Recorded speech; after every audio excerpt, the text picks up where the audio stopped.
Victory Monday, baby. We have waited. Tony Smith, David Garrard, Dylan Denmark. Good morning, all across Duval Nation, wherever you happen to hang your hat today.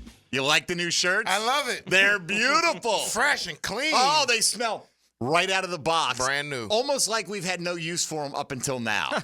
The Victory Monday shirts. Oh, maybe that's the case. Oh, that's exactly the case, isn't it? But the new We'll threads are out. We'll take it. They look awesome.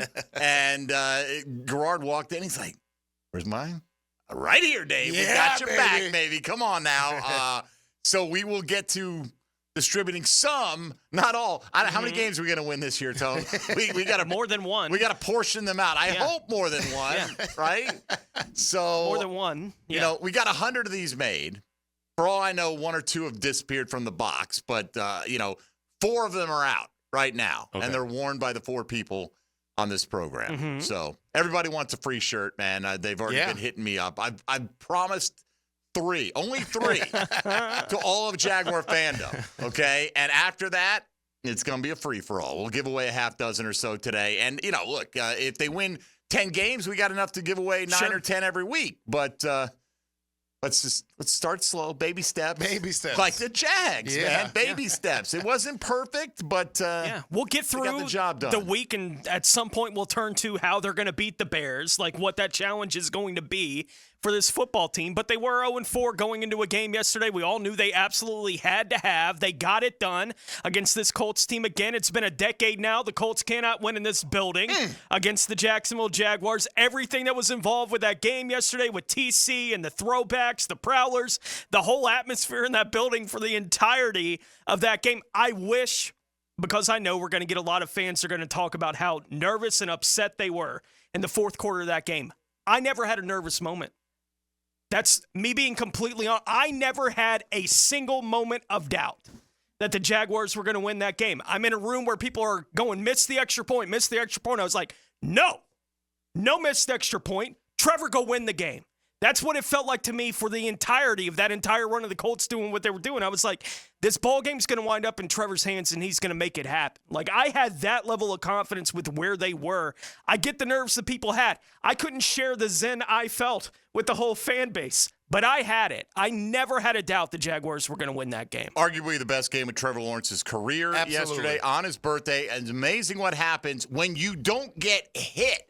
No quarterback hits for the Indianapolis Colts, so great job by the offensive line, but we'll get to all that stuff. For sure. TC was awesome yesterday. Unreal. I mean, just the whole thing was phenomenal to have Tony Baselli, Fred Taylor, and Jimmy Smith up there behind him when Brian Sexton introduced him. Honestly, I was a little bit surprised Burnell didn't come out, because Detroit is on a bye this week. And I thought, what? It might, then maybe they'll roll him out as kind of a surprise there.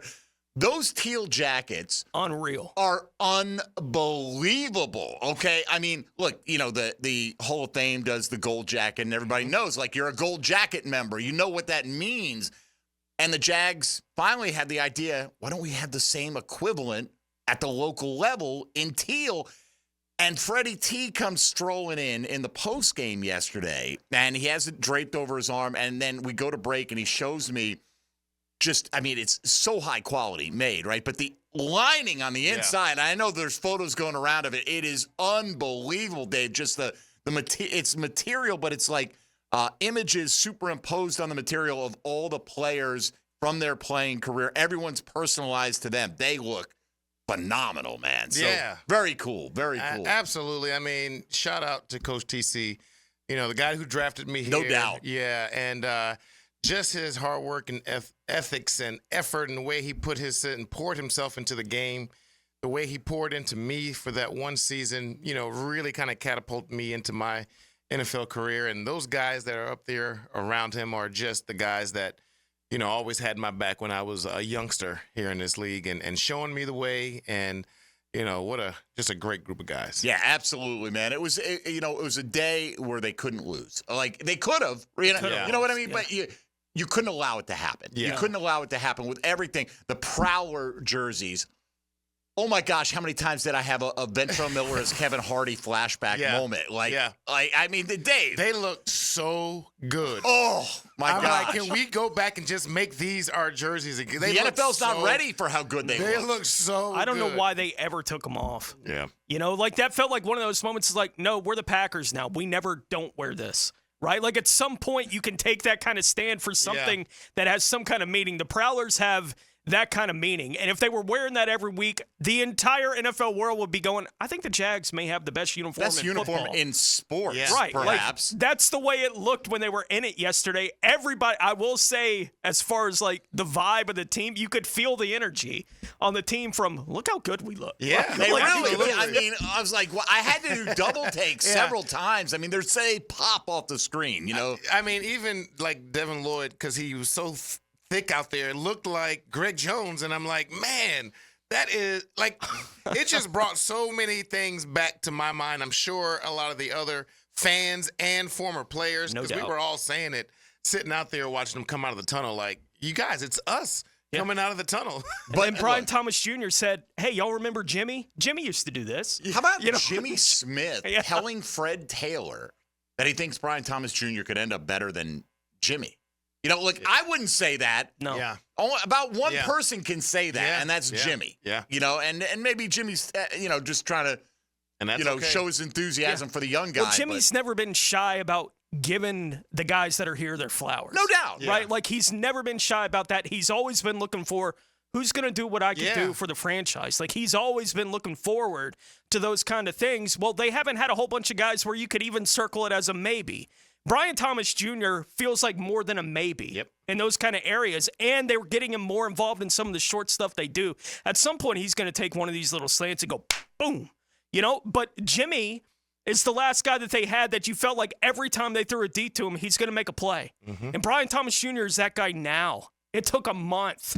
Right, to have that guy back in the offense, unreal. Yeah. The future potential for a guy like Brian Thomas So Jr. fun. So many good things, and there's some bad things. Look, we get it, but I hope today you can point out the negative. Yes, the secondary is a mystery, right, in terms of what they're trying to get accomplished back there, Dave. They are a mystery. I think they were in the mystery van, and it took off, and then the guy took his mask off. Damn meddling kids were running around, letting Alec Pierce go crazy in the trying fourth to quarter. pretend to be a secondary here, and they found me out. Well, so there is that. But I hope Jaguar fandom, look, you've been a miserable first month of the year. I hope your overriding feeling is one of relief, satisfaction, joy, whatever. Look, I brought this example up to Tony this morning.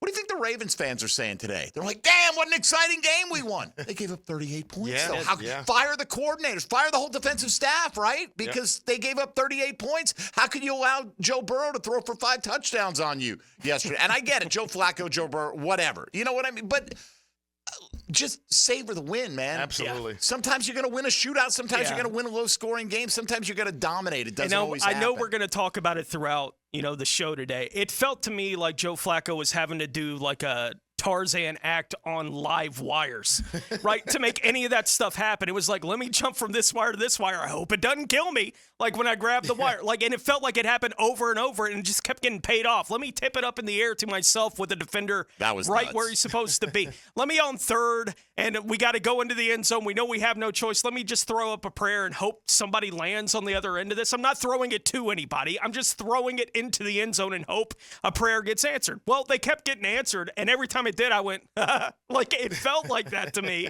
Like Flacco is just praying for miracles, and they keep getting answered. I'm like, that ain't going to matter because Trevor's going to have the ball last, and you're not stopping him. The fact that we kept answering every time when you just knew as a Jaguar fan, well, there it goes. They just tied it up.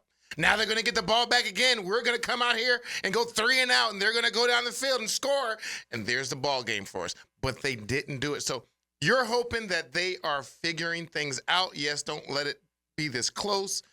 But when it does get this close, maybe now we can figure out how to win it, because we've had a bunch of opportunities this season to win the ball games that we've been in, but we just couldn't figure it out. Hopefully now. Going to be a bunch of guys on that defense getting ripped open today. I mean, they should be. The secondary.